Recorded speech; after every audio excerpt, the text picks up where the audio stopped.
Google's Gemini has finally made it to Canada. We've been using ChatGPT for over a year now, but we just got Gemini, and so today we're going to look at what are the differences between ChatGPT and Google's Gemini. Super excited to get to do this video finally, so let's go. Let's take a look at this. I'm Michelle, and we are here at the intersection of pedagogy and technology, and we're going to talk about what is the difference between the two top AI language models, that being ChatGPT and Google's Gemini. Both are making waves, but which one reigns supreme and which is best for what you are wanting to do? Let's break it down. First, their purpose. ChatGPT is like the chatty Cathy, aiming for smooth conversations, creative writing, and creative output. So imagine that expert friend who's always ready to banter or whip up a poem or write a funny song with you. That's ChatGPT. Gemini, on the other hand, is the info whiz. And that shouldn't come as any surprise in light of the fact that it's a Google product. So think research assistant extraordinaire, like tackling complex questions and summarizing information like a total champ. Okay, let's talk about data. So ChatGPT is like a bookworm poring over text, soaking up every word, all the articles. Imagine it like a giant library crammed with knowledge.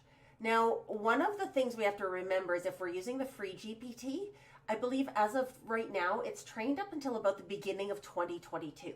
So it's a giant bookworm, but it's a giant bookworm that has only read books up until the start of 2022. It hasn't read anything recently. Gemini, on the other hand, it's more like a multimedia master. Text is kind of its bread and butter, but it also thrives on audio and video. So it's maybe more like a DJ spinning information from different sources and creating a rich, multifaceted understanding. Let's talk about their strengths. ChatGPT really shines in the creative realm. So generating poems, giving lesson plan ideas or project ideas, or helping you out with generating rubrics, ChatGPT shines there. Even coding.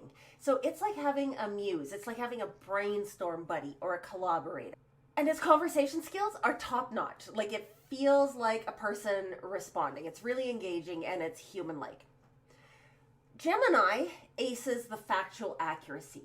It has a few less in terms of biases, and it kind of gives you the straight scoop. Complex data, no sweat. And one of the things I've really liked about Gemini is it kind of references the claims that it makes. So I asked it a question the other day about a feature in the Google app on my iPhone not being there anymore. And it responded, and then it cited alternative ways to go about what it was I was trying to do. And I could hover over it. The text was green, and I could hover over it, and it showed me where it got that information from, which was directly from Apple's website. So it has a little bit of scaffolding built into it to show you where it's taking the information from. ChatGPT at this point in time has nothing along those lines. So I found that to be also a profound difference between them and a strength that Gemini brings, especially when we're looking for curricular content, to have it kind of linking us back and showing us where the information came from in a time when we are battling misinformation and disinformation. Every piece of data that can make it a little easier for us as users to know if we are looking at factual content or hallucination content is super helpful. How about weaknesses? So ChatGPT, being creative, sometimes gets a little bit carried away. And that's what I'm talking about when I say hallucinations. And what I mean there is factual errors or even biases. We see more of that in ChatGPT. It's more like an artist who's taking some liberties. Complex questions, not always ChatGPT's forte.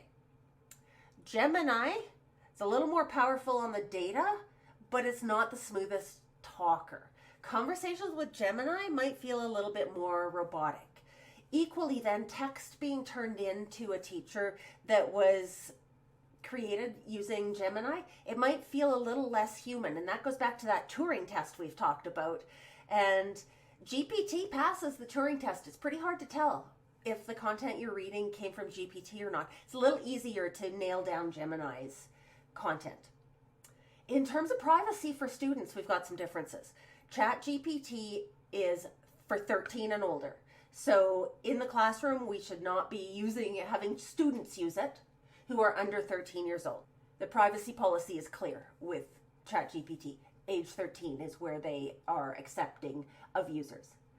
Gemini, on the other hand, and I'm speaking Gemini in the education world. I don't know the facts on this outside of the education world, but within our education environment, the student accounts for Google's education campus are created at the district level through PowerSchool and have attached to it the child's age.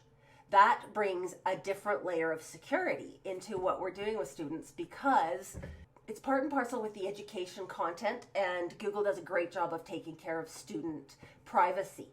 So much so that Gemini will not utilize any data that has been inputted by an under 13 human.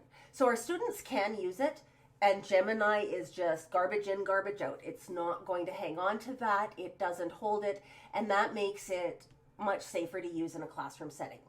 Different teacher, different style. I'm not saying you should be using it, but I'm saying if you are going to utilize some AI tools with your students, that Gemini is definitely, from a privacy point of view, definitely your better choice. So who wins? Well, I guess it depends. If you need some help with brainstorming or coming up with ideas, I would go to GPT probably every time. If I'm looking for something a little more fact-based that I want to build a lecture or a lecture series around, or build some project work around, or use to supplement my textbook or my previous resources, I'm probably going to go to Gemini. Now, let's remember that both of these tools are constantly evolving. So with machine learning and all of the other things that are going on in the background, this could be totally different by a couple months from now. I don't know how fast this is all moving. I only know that it's a whole new world and it's super exciting, and I'm just thrilled that Gemini is in Canada now. So that's a real quick covering of the differences between GPT and Gemini. Depending on your use, you might want to use both of them at different times. So I hope you found something valuable in this, and thanks for watching. I'll see you next time.